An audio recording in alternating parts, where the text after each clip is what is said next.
In this video, I'm going to illustrate how to use Microsoft Excel to perform a two-factor ANOVA, and then how to use the summary table output from that ANOVA to make a graph, including custom error bars. So what we have here are some data from some Wisconsin fast plants that we've been growing for 14 days. A week ago, we treated some of them with water and some of them with gibberellic acid, and I had two different varieties of fast plants. So in order to perform an ANOVA, you're going to go into your Data tab, and you'll use the Data Analysis. If you don't see this Data Analysis showing up here, then go into the File menu, select Options, and then choose Add-ins. Select the Analysis Toolpack, go down here and click on Go, and then make sure that Analysis Toolpack is checked, and then click OK. Once you've done that, you should see the data analysis. So click on that, and you will get this radio box. We're going to choose an ANOVA two-factor with replication. The reason we're using a two-factor test is because we have two different independent variables. One of our variables is the varieties that we have. We have two different varieties, so that's one of our independent variables. Another independent variable is we had two different treatments. So we had both control plants and plants treated with gibberellic acid. So we have two independent variables and a total of 4 different groups. We are using a two-factor with replication because for each of our groups, we had 4 replicates. So we had 4 individual plants that were standard plants that were treated with water, and then 4 individual plants that were standard plants that were treated with gibberellic acid. Similar for your dwarf rosettes. So I've got an ANOVA two-factor with replication, so I'm going to click OK. So I get another box here, and the first thing I'm going to do is I'm going to put in my input range. So I can either select this, or I can click on this button, and then I'm going to select all of my data, including the column headers. Click on that button, and here's my box again.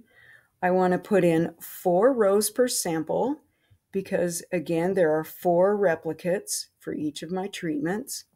An alpha level of 0.05 is just fine. It's pretty standard. That's our critical p-value. And then my output range, instead of using a new workbook ply, I like to choose an output range on the same page. So I'll just click a cell that'll give Excel room to put in my output, and then I'll click OK.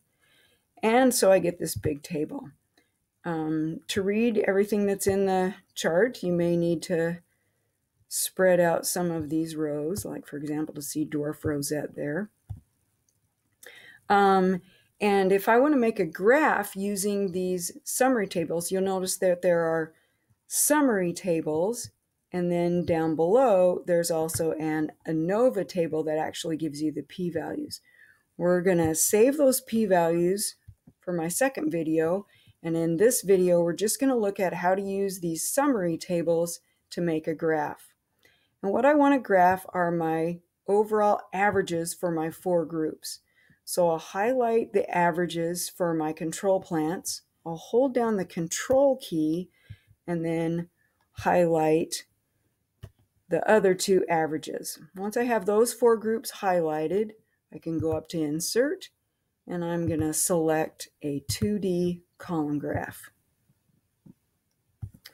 Now, I want to get rid of, or I want to make these numbers mean something more meaningful. I'm also going to get rid of this chart title because in most scientific papers, we don't have a chart title above the graph. Instead, we put legend below the graph. Okay, so series 1 and 2, the blue bars, as you can see, once I click on those, that highlights over here, showing that these are my control plants, and the orange bars are the experimental. So to make series 1 and series 2 say control and experimental, I'm going to go into select data and choose series 1. I'm going to edit that. I can either type in the name, control, that works. Or if I prefer, I can just click on a box that says the same thing. Okay, and now I've got both of those. So we're gonna get rid of all of that and choose that. And I'm going to say OK. And then I'm going to go into series 2. I'm going to edit that. These ones are my experimental. And I'm going to say OK. So now I've got control and experimental. So that makes sense. Okay, now I also want to change group 1 and group 2. Group 1, as you can see, these are the averages for my standard plants, the 11.5 and the 11.75. So group 1 is going to be standard, and group 2, these are my dwarf rosettes. So again, to change these, I'm going to go into the select data. I'm going to edit the horizontal category. And again, I can just choose a couple of cells that show standard and dwarf rosette, click OK, and now I've got my labels like I want. Third thing I want is for a y-axis label. I can either click on this little green plus, or I can go over here to add chart element. I'm going to add an axis title. I want a primary vertical title, and what I want here is stem height in centimeters. So now I have a graph that looks pretty good, except I would like to see some error bars. So to make error bars, we first want to calculate the standard error.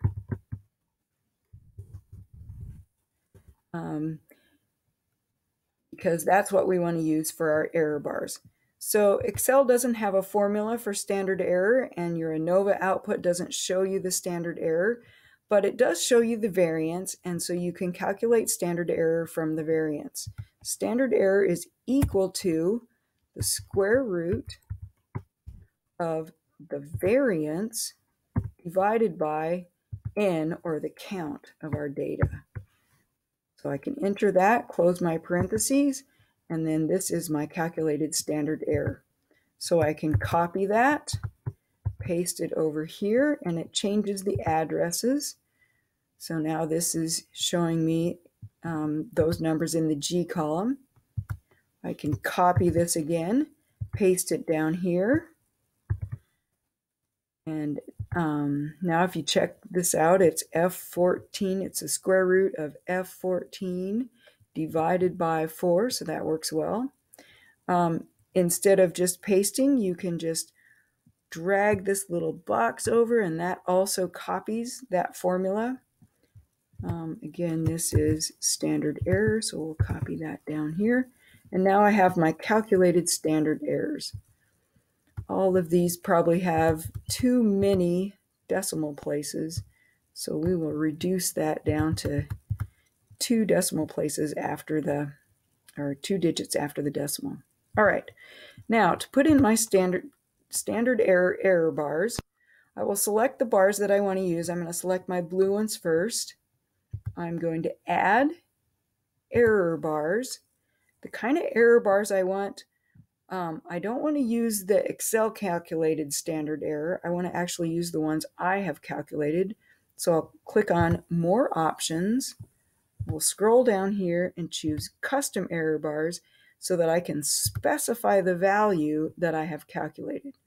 So to select these, I'm just going to highlight these two so that this is my positive error, which is the amount of the error bar above the blue bar. The negative is going to be the same, so it's plus or minus the standard error. And I'll click on OK. And if I get rid of this, we can see the error bars have been added to these blue bars. To add them to the orange bars, I'll go through the same process.